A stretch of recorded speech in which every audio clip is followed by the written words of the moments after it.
एक आदर्श परिवार की नींव राधिका और सुशीला देवी ने मिलकर कुछ पहलुओं पर काम करना शुरू किया। खुशियों का माहौल बनाना। राधिका और सुशीला देवी ने यह तय किया कि वे घर में एक खुशहाल माहौल बनाएंगी। इसके लिए वे हर रविवार को परिवार के सभी सदस्य को एक साथ बैठाकर भोजन करने का समय देती। वे घर में हंसी मजाक और हल्की फुल्की बातें करने का माहौल बनाती ताकि परिवार के हर सदस्य का दिल हल्का और खुशहाल रहे। सभी की जरूरतों का ध्यान रखना। राधिका को पता था कि एक अच्छे परिवार के लिए केवल खाना पीना ही नहीं बल्कि सभी की मानसिक स्थिति का भी ध्यान रखना चाहिए। इसीलिए वह सुशीला देवी के साथ मिलकर बच्चों के लिए कहानी सुनाने और बुजुर्गों के साथ बैठकर उनकी कहानियां सुनने का कार्यक्रम बनाती। श्यामलाल जी को भी कभी कभी अकेले बैठकर चाय पीने और अपनी पसंदीदा किताबें पढ़ने का समय मिलता। पारिवारिक समस्याओं का समाधान। एक बार परिवार में एक बड़ा विवाद हुआ जब नितिन और उसकी पत्नी के बीच किसी बात को लेकर मतभेद हो गए। राधिका ने इसे तुरंत सुलझाने की पहल की। उसने नितिन और उसकी पत्नी को शांत किया और सुशीला देवी के साथ मिलकर उन्हें समझाया कि हर रिश्ते में उतार चढ़ाव आते हैं, लेकिन प्यार और समझदारी से उन समस्याओं का हल निकाला जा सकता है। दोनों के बीच की दूरियां खत्म हो गईं और परिवार फिर से एकजुट हो गया। सभी के विकास का ध्यान रखना। राधिका और सुशीला देवी ने यह भी सुनिश्चित किया कि हर सदस्य को अपने सपनों को पूरा करने का मौका मिले। नितिन और उसकी पत्नी को उनके करियर में सपोर्ट किया गया। श्यामलाल जी को भी यह एहसास हुआ कि कभी कभी परिवार को केवल व्यक्तिगत समय की जरूरत होती है, इसलिए उन्होंने परिवार के साथ यात्रा करने का फैसला किया।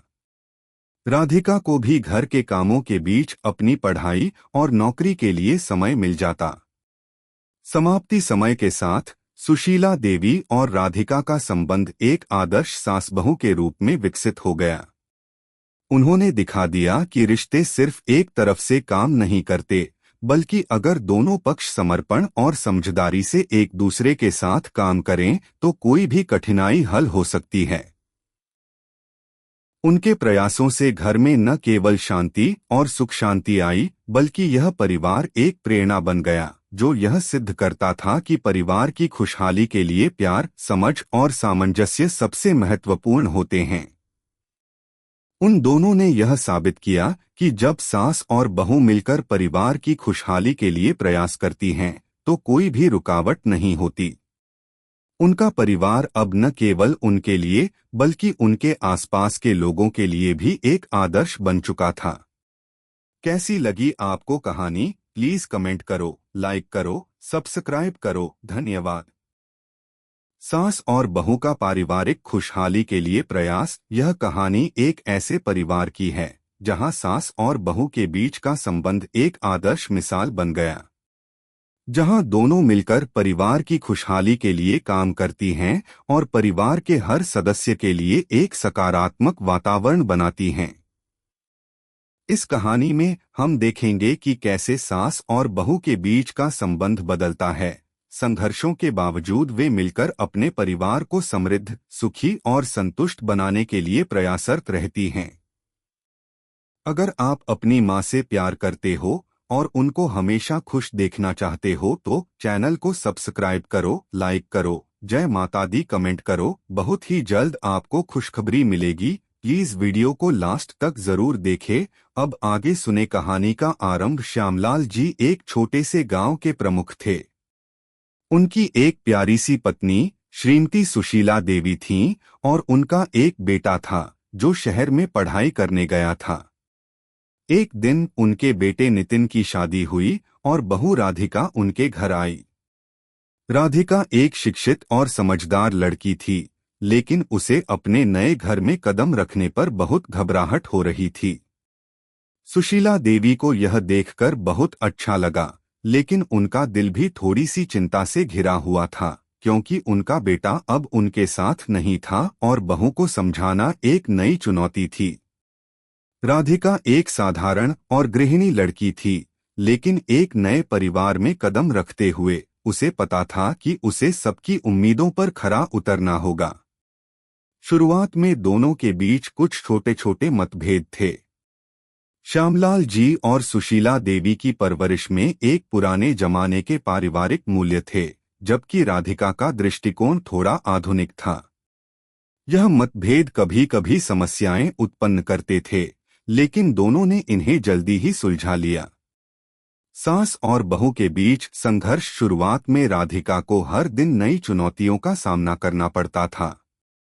घर के कामकाज, खाना पकाना, परिवार के साथ सामंजस्य बैठाना, यह सब उसके लिए नया था।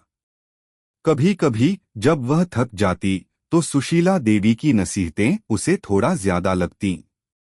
कभी सुशीला देवी को लगता कि राधिका घर के कामों में उतनी निपुण नहीं है जितनी वह उम्मीद करती थीं। यह सब मामूली विवाद थे, लेकिन हर एक छोटा सा संघर्ष एक नए दृष्टिकोण की ओर इशारा कर रहा था। एक दिन राधिका ने सुशीला देवी से कहा, माँ, क्या हम कुछ चीजें बदल सकते हैं?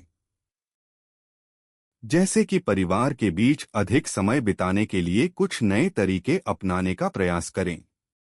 क्या आपको लगता है कि हम एक साथ मिलकर कुछ और बेहतर कर सकते हैं?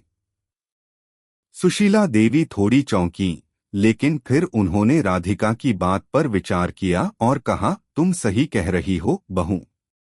कभी कभी हम पुराने तरीकों से बंधे रहते हैं, लेकिन बदलाव भी आवश्यक है। चलो हम दोनों मिलकर यह कोशिश करते हैं। यह संवाद उन दोनों के रिश्ते की नींव थी। इसके बाद दोनों ने मिलकर परिवार के हर सदस्य की खुशहाली के लिए प्रयास शुरू किया। वे जानते थे कि परिवार को खुशहाल रखने के लिए सिर्फ अच्छे खाने या घर की सफाई से काम नहीं चलेगा, बल्कि परिवार के हर सदस्य के भावनात्मक और मानसिक स्वास्थ्य का भी ध्यान रखना होगा।